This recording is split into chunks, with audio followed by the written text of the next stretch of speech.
Барыңыздарга салам, урматтуу көрүүчүлөр. Сиздер менен түстүү тасма берүүсү жана мен Айжамал Амангелди. Бүгүнкү чыгарылышыбызды космоско арнайбыз. Бизди аягына чейин көрүңүздөр. Жакында Бишкекте планетарийге арналган кызыктуу көргөзмө өттү.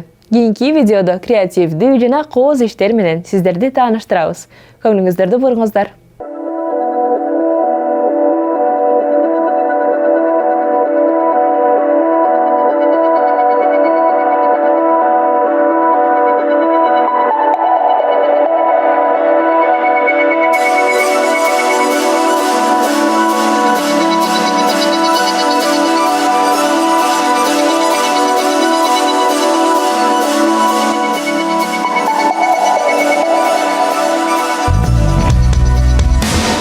Эмен паркы галереясында ностальгиялык маанайдагы көргөзмө өтүп жатат. Планетарий жөнүндө эскерүүлөр.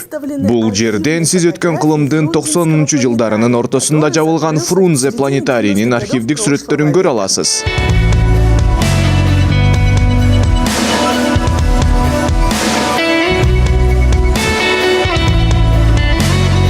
Көргөзмөнүн максаты эс алуучуларды эски планетарийдин ретро сүрөтү менен тааныштыруу гана эмес, бүгүнкү күнү планетарий менен болуп жаткан окуяларга коомчулуктун көңүлүн буруу. Бир нече жылдан бери жарандардын демилгөлүү тобу планетарий имаратын менчиктештирүүнү жараксыз экендигин далилдеш үчүн күрөшүп келишет. Признать недействительной приватизацию здания планетария.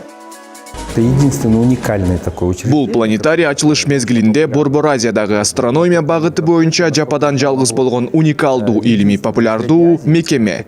Мындан тышкары ошол учурда мамлекеттен ажыратуу жана менчиктештирүү жөнүндө мыйзам болгон. 94-жылы өкмөт тарабынан белгиленген программа да болгон. Закон о разгосударствлении и приватизации.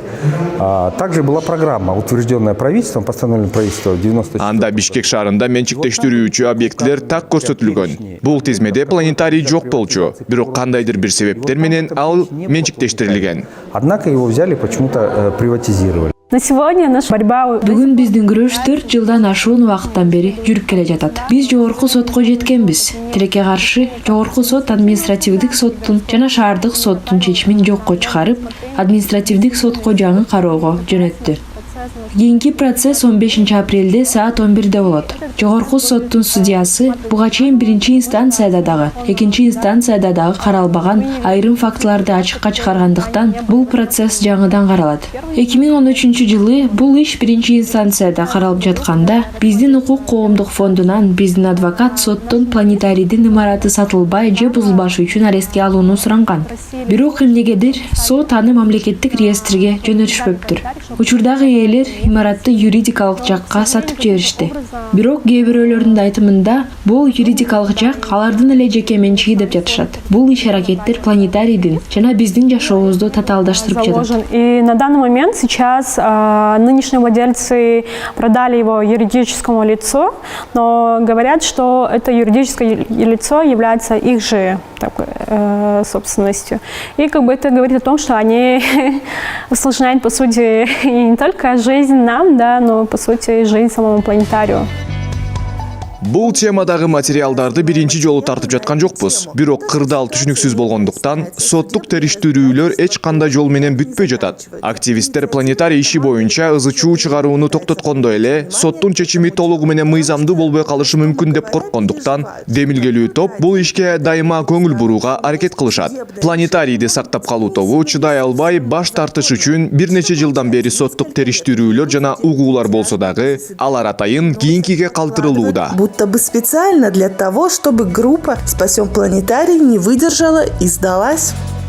Почему 5 человек, мы до сих пор это продолжаем? Биз 5 адамбыз. Эмне үчүн биз дагы деле көрүшүп жатабыз? Бул биздин принцип болсо керек. Ишти аягына чейин чыгаруу. Жок дегенде бардык шаардыктар менен бирге сактап калуу, планетарийди калыбына келтирүү максатыбыз бар.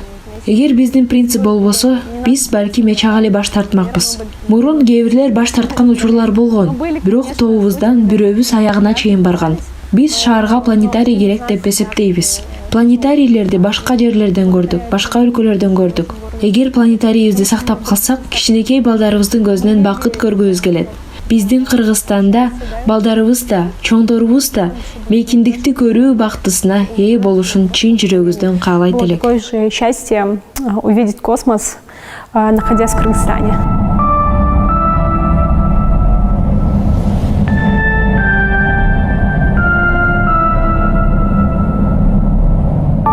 Мынакей, ушул окуянын башкы каарманы, илгери илимий билимдердин, лекциялардын, экскурсиялардын борбору болгон, бүгүнкү күндө кароосуз калган имарат.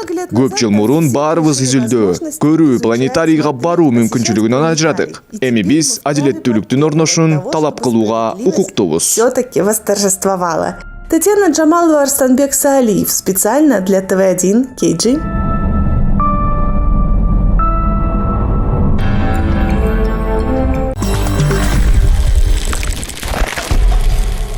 Азыркы учурда илимпоздор жана жөнөкөй адамдар аалам жөнүндө суроолорго жооп издешүүдө. Жаңы планеталар изилденип, жаңы ачылыштар жасалып жатат.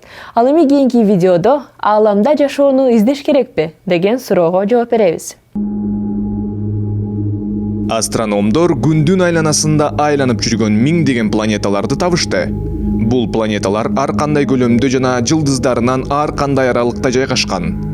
Ал эми эң чоңдорун күчтүү телескоптор аркылуу карасаңар, бүдөмүк тактардай сезилет. Бирок эгер бул планеталардын бири чоңдугу боюнча Жер менен окшош болсо жана эне жылдызынан алыс эмес болсо, анда ал таштуу жана жылуу болуп, океандарга жана балким жашоого ээ болушу мүмкүн. Астрономдор ушундай жашоого мүмкүн болгон планеталарды таап жатышат. Ушул алыскы дүйнөлөрдүн биринде жашоонун келип чыгышы үчүн элементтер камтылып, жашоочу дем алган цивилизация болушу мүмкүнбү?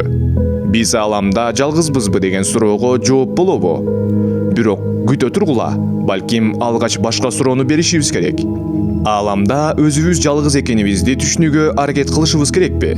Эгер ушул кичинекей алыскы дүйнөлөрдүн биринде жашоонун атмосфералык далилдерин тапсак, анда жашагандар менен байланышууга аракет кылыш керекпи?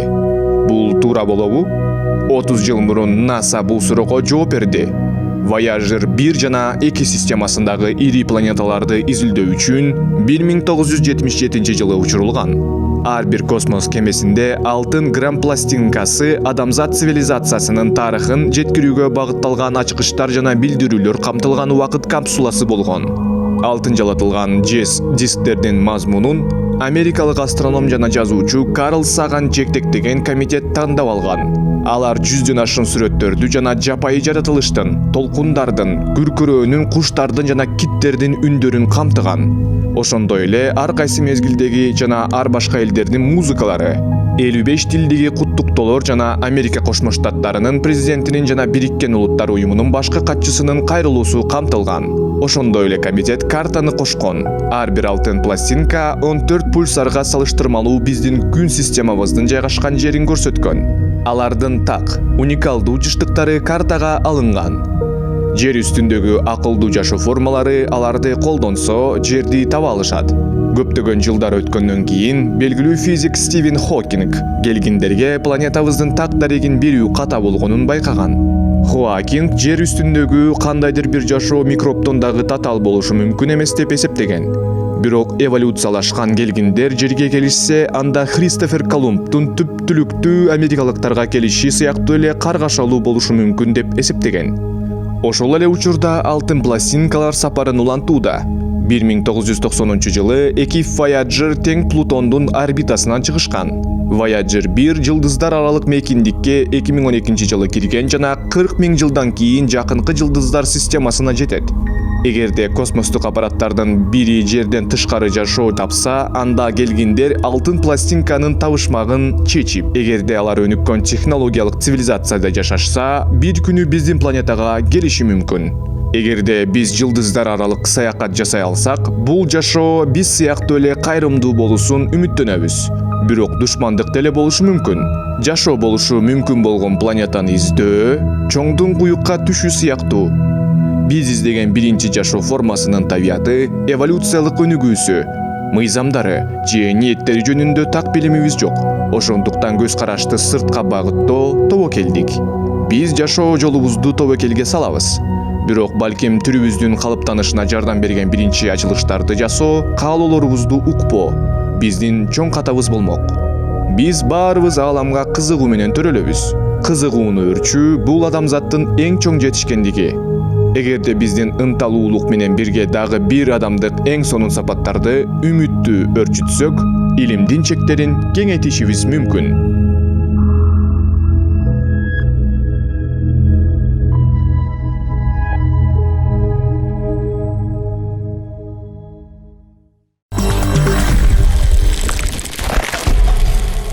Ар бир адамда ааламдагы жашоо жөнүндө ар кандай суроолор туулат. Бирок бардыгы эле жооп издеп, жаңы жерлерди изилдеп, ар кандай технологияларды ойлоп таба бербейт. Бирок Илон Маск сыяктуу адамдар дал ушу менен алектенип, өзү сыяктуу адамдардан топ түзүп, ар кандай ачылыштарды жасайт. Ал эми кийинки видеодо Маск ойлоп тапкан 5 нерсе жөнүндө айтып беребиз. 30 майда эл аралык космос станциясынын тарыхында биринчи жолу жеке адам башкарган космос кемеси SpaceX Crew Dragon миллиардер Илон Масктын ойлоп тапканы космоска аттанды. Ошентип космонавтика тарыхында жаңы бөлүм ачылып, жеке космостук учуулар мүмкүн болду. Учуруу ийгиликтүү болуп өттү. Илон Маск деген ким? Жана биз аны эмне үчүн ушунчалык сыйлайбыз? Красавчик, миллиардер жана филантроп.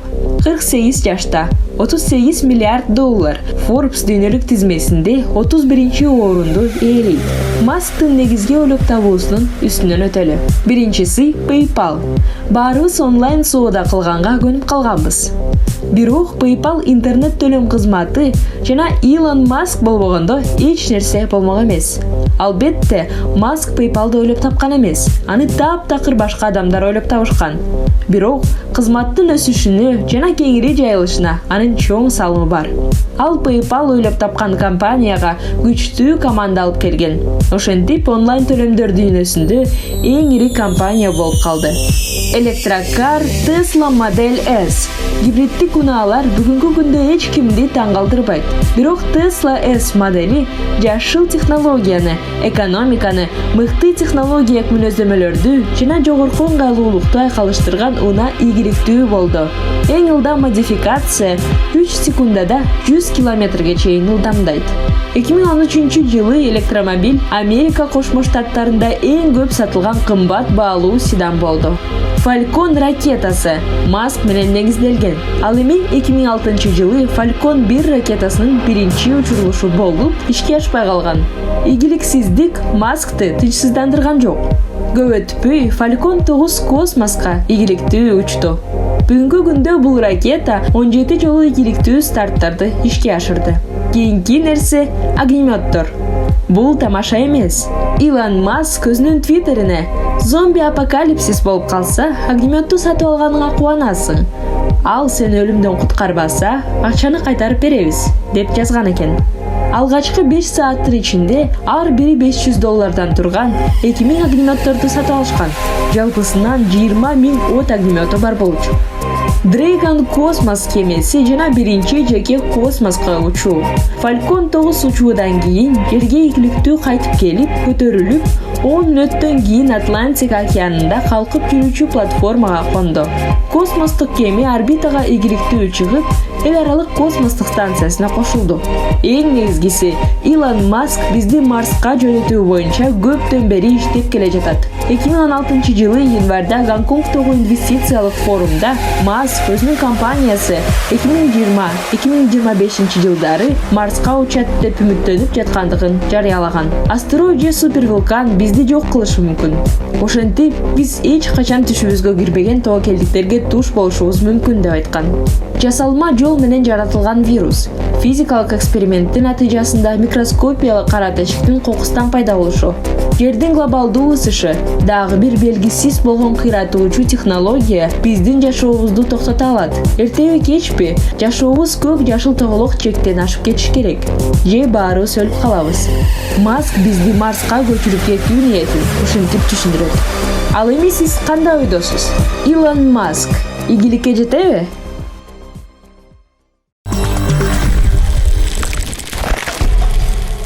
Илон Маск дүйнөнүн өнүгүшүнө чоң салым кошкон, шыктандыруучу адамдардын бири. Ал эми кийинки видеодо анын дем берген, күч-кубат менен толтурган, ички дүйнөнү жылыткан сөздөрү менен бөлүшөбүз. Менин оюмча бул SpaceX үчүн жана NASA үчүн чоң жетишкендик. Эгерде катышкан жана бул миссияны аткарган адамдардын жалпы саны жана ийгилиги жөнүндө ойлонсок, анда 100 000 адам болушу мүмкүн. Ошондуктан мен дагы бир жолу ыраазычылык билдирип, ушул долбоорду ийгиликтүү ишке ашырган бардык салым кошуучуларга куттуктоолорду айткым келет. Вау, бул оор процесс. Менин оюмча, учурда ар кандай сезимдерге туш болуп жатам. Кандайдыр бир маанидеги ыраттуу сүйлөмдөрдү ойлоп табууга аракет кылып жатам. Бул кыйын. Бирок бул Марста цивилизацияга бара жаткан алгачкы кадам деп үмүттөнөм. Жашоо 4,5 миллиард жылдык дүйнө тарыхында биринчи жолу көп планеталуу болуп баратат. Жашоо 4,5 миллиард жылдык дүйнө тарыхында биринчи жолу көп планеталуу болуп баратат. Бул сапардын алгачкы кадамы деп үмүттөнөм. Орбитада жана андан тышкары жерлерде ачылыштарды жасоо эбегейсиз көп инновацияларды жана технологиялык өнүгүүнү талап кылат. Миңдеген жана миллиондогон адамдар башка планеталарга саякаттай ала тургандыгы ушуга байланыштуу. Чындыгында биз буга убакыттын өтүшү менен жетишибиз керек. Бул чындыгында абдан татаал максат. Бирок бүгүнкү болуп өткөн окуялар менен барган сайын реалдуу сезиле турган нерсе. Эгер биз инновациянын ылдамдыгын жогорулата алсак, анда жашоо көп планеталуу болуп калышы мүмкүн. Биз ушул максатка умтулушубуз керек. Менимче, бул идея адамдарды чындыгында эле өзүнө тартып, кызыктуу болуп, издөө духуна ар бир адамдын жүрөгүнө сиңиш керек. Ал эми Америка Кошмо Штаттары бул адамдын чалгындоо рухунун маңызы. Менимче, бул АКШда өзгөчө маанилүү нерсе. Бирок бул дүйнө жүзү боюнча чалгындоо духуна болгон бардык адамдарга жагат. Бүгүн чындап эле ар кандай эмоциялар менен толуп турам. Чынын айтсам, мен үчүн сүйлөө кыйын болуп жатат. Мен бул максат үстүндө 18 жылдан бери иштеп келе жатам. Андыктан алдыда дагы көп иштер бар. Бирок бул жөн гана укмуш. Бул адамдар үчүн адамдар жараткан технология. Менин оюмча, адамзат ушул күнү болуп жаткан окуяларга сүйүнүп, сыймыктанышы керек.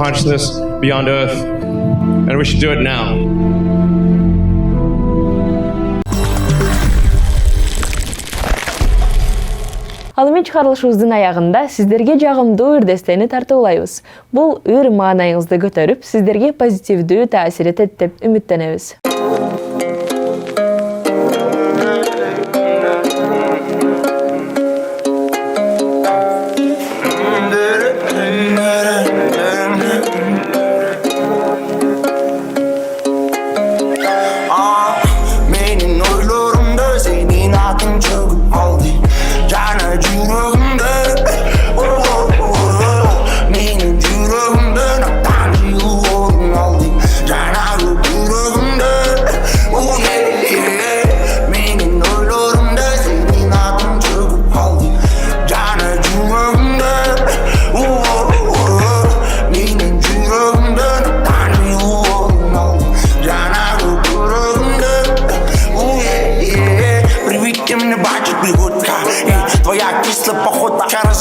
Меня добивают плотно, весь тут на прямо до будки.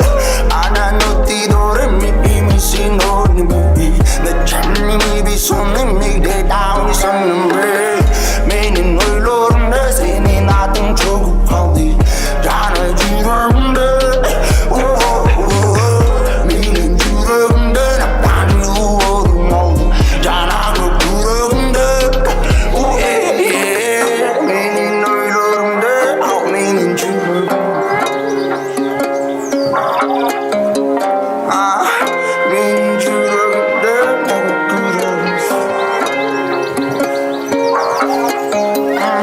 Да, наше знакомство, я был бессердечным. Встретив ее сразу, я потерял речь. Нежный голос шепчет, обнимая плечи. Я думал, что навечно ты стал течь. Запах по звукам и не туркал домана. Секунда за секундой становился наркоманом. Не смог стопануть, это стало марихуаной для меня. И ты даришь туман и растаман. Ты мой воздух и я.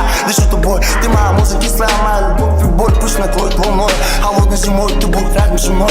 Моя любовь к тебе никогда не потушить. Она горит внутри, она хочет жить. Я знаю, что отпускать тебя навсегда. Мне бы главное, чтобы ты была счастлива. Ты подарил мне любовь, позади мне боль. Ты рассыпал сахар, золоти мне соль. Ты раскидал миллион с теми ноль. Посвятила ты себя, но не тому герою. Ты подарил мне любовь, позади мне боль. Ты рассыпал сахар, золоти мне соль. Ты раскидал миллион с теми ноль. Посвятила ты себя, но не тому герою. Benim yollarımda senin adın çok kaldı. Canı yüreğimde. Benim yüreğimde neden yolun aldı. Canı yüreğimde. Benim yollarımda senin adın çok kaldı. Canı yüreğimde. Benim yüreğimde neden yolun aldı. Canı yüreğimde. Benim yollarımda benim yüreğim.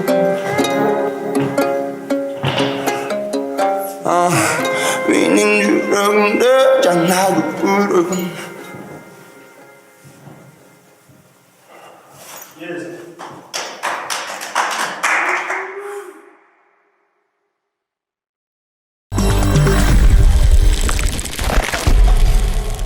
Ушундай нотада космоска арналган чыгарылышыбыз аягына келди.